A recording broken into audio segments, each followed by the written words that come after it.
चलिए ठीक है, अब जो है कक्षा 10 का मैथ देखते हैं। कक्षा 10 के मैथ में जो है लेसन 2.1 का उदाहरण नंबर 1 की बात करते हैं। ठीक है, तो उदाहरण नंबर 1 में जो है देखेंगे कुल जो है 6 क्वेश्चन दिया है और सभी में जो है शून्यकों की संख्या निकालना है।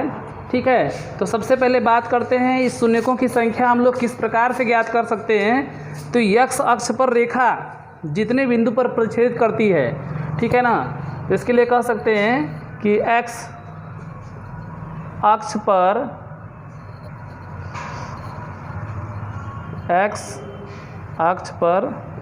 रेखा जितने बिंदु पर प्रतिच्छेदित करती है। ठीक है, इसको देख लेंगे। तो x अक्ष पर जो रेखा जितने बिंदु पर प्रतिच्छेद करेगी शून्यकों की संख्या उतनी ही होगी। ठीक है, सबसे पहले पहला चित्र देखते हैं। पहला चित्र में देखेंगे कि जो है x अक्ष पर कितने बिंदु पर जो है यह रेखा जो है क्या कर रही है, प्रतिच्छेदित कर रही है। ठीक है, तो सबसे पहले देखेंगे कि यह देखिए, यह इसको x डैश का मतलब x अक्ष हो जाएगा।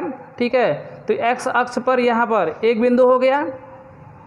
कितने बिंदु पर काट रही है, एक बिंदु पर काट रही है, इसलिए शून्यकों की संख्या कितनी हो जाएगी, 1 हो जाएगी। ठीक है, अब जो है इसी प्रकार दूसरा क्वेश्चन देखते हैं। दूसरा क्वेश्चन देखेंगे कि यह x अक्ष पर कितने बिंदु पर काटेगा।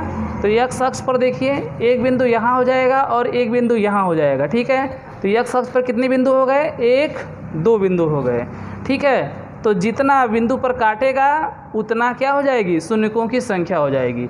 तो यहाँ पर 2 बिंदु है, शून्यकों की संख्या 2 हो गई। इसी प्रकार देखेंगे तीसरे नंबर क्वेश्चन में, इसमें शून्यकों की संख्या देखेंगे तो x अक्ष पर ध्यान देंगे। ठीक है, y अक्ष पर नहीं, सिर्फ x पर। ठीक है ना, x डैश इस रेखा के ऊपर देखेंगे तो एक जगह यहाँ काटेगा, एक जगह यहाँ और एक जगह यहाँ। कितना हो गया, 1 2 3 स्थान पर। ठीक है, तो 3 स्थान पर काटा है तो शून्यकों की संख्या कितनी हो जाएगी, 3 हो जाएगी। इसी प्रकार जो है क्वेश्चन नंबर 4 की बात करेंगे। तो क्वेश्चन नंबर 4 में देखेंगे कि यह जो है x अक्ष पर कितने बिंदु पर काट रही है। तो यहाँ पर देखेंगे एक बिंदु पर काट रही है। ठीक है, ध्यान देना है कि ये y अक्ष को नहीं देखेंगे।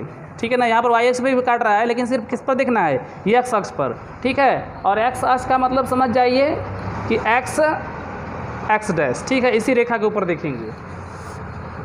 चलिए, तो एक बिंदु पर काट रही है तो शून्यकों की संख्या क्या हो जाएगी, 1 हो जाएगी।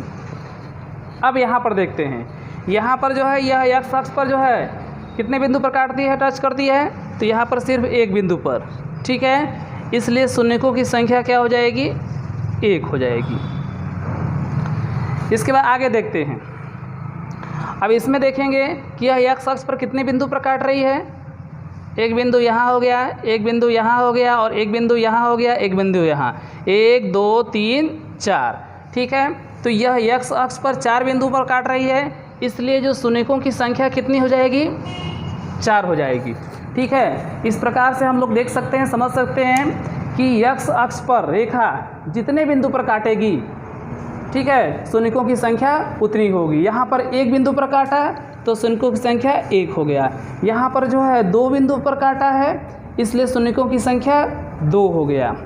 यहाँ पर जो है 3 बिंदु पर काटा है इसलिए शून्यकों की संख्या 3 हो गई। यहाँ पर देखेंगे x अक्ष पर जो है कितने पर काटा है, एक बिंदु पर काटा है इसलिए शून्यकों की संख्या 1 हो गई। यहाँ पर देखेंगे x अक्ष पर एक बिंदु पर काटा है इसलिए शून्यकों की संख्या 1 हो गई। यहाँ पर देखेंगे x अक्ष पर जो है 4 बिंदु पर काटा है ना, 1 2 3 4 बिंदु पर, तो शून्यकों की संख्या 4 होगी। थैंक्स।